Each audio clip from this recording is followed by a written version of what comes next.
Katanya saya dikasih tahu masuk di yang 51.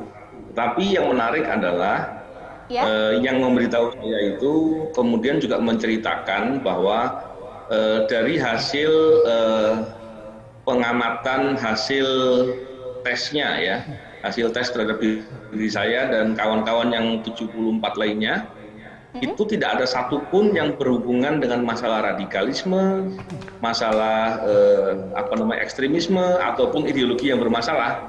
Masalahnya hanya kami yang kemudian menyampaikan dalam jawaban yang jujur, berintegritas dan independen. Ya, saya juga diinfokan bahwa saya juga termasuk di dalam golongan yang 51. 51. Kapan diinformasikan ya, Bang Harun? Ya, informasinya dari orang luar ya. Jadi bukan dari pimpinan KPK ataupun dari BKN.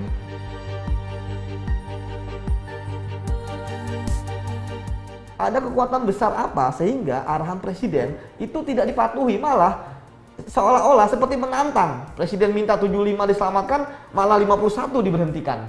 Dari 2007 sampai 2021, 14 tahun saya bekerja, mengabdi di KPK, saya memburu koruptor, kok malah saya yang disingkirkan dari rumah saya gitu. Ketika ada upaya membuat suatu framing atau stigma atau membuat dengan sedemikian rupa dengan gencar dan konsisten terus-menerus, bahkan di media sosial dan lainnya, menyerang orang-orang yang bekerja baik, ini jadi pertanyaan, yang biayai siapa? Yang punya motif untuk seperti itu siapa? Tapi kalau ditanya siapa orang di balik itu semua, siapapun dia, dialah orang yang berkolaborasi atau melakukan sesuatu untuk kepentingan koruptor. Itu yang saya ingin garis bawahi.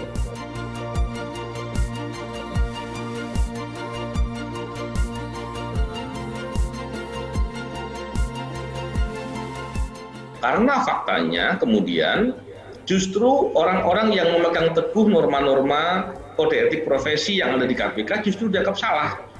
Ini yang benar bermasalah. Sebenarnya yang mau jadi ASN itu siapa? Ya kan?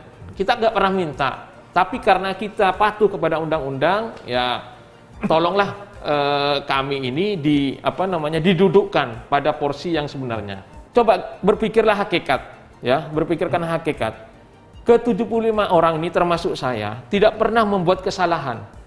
Saya tidak melakukan pidana, saya tidak menerima suap, ya kan? Tetapi saya diusir dari rumah. Ini hakikatnya di mana?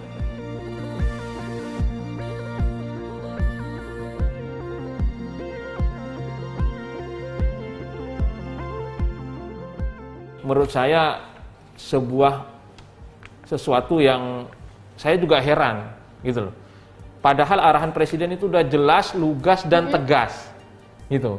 Tidak ada perlu tafsir di situ.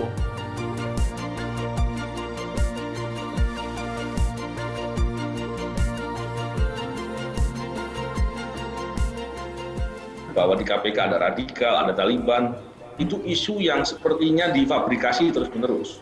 Sepertinya pelaku-pelaku kejahatan korupsi atau koruptor yang terus-menerus berupaya melemahkan atau menyerang upaya memberantas korupsi juga riset sepertinya.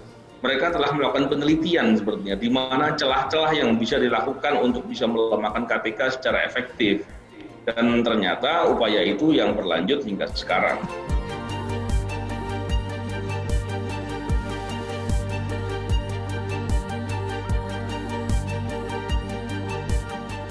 Kami yang terbiasa melawan koruptor sekarang harus berbalik gitu kan, membongkar apa yang terjadi pada kami, karena kami melihat yang tertawa ya, yang paling senang dengan kejadian ini adalah para koruptor. Ini adalah pertarungan terakhir, pertarungan yang menentukan bagaimana nasib bukan hanya KPK tetapi masa depan pemberantasan korupsi.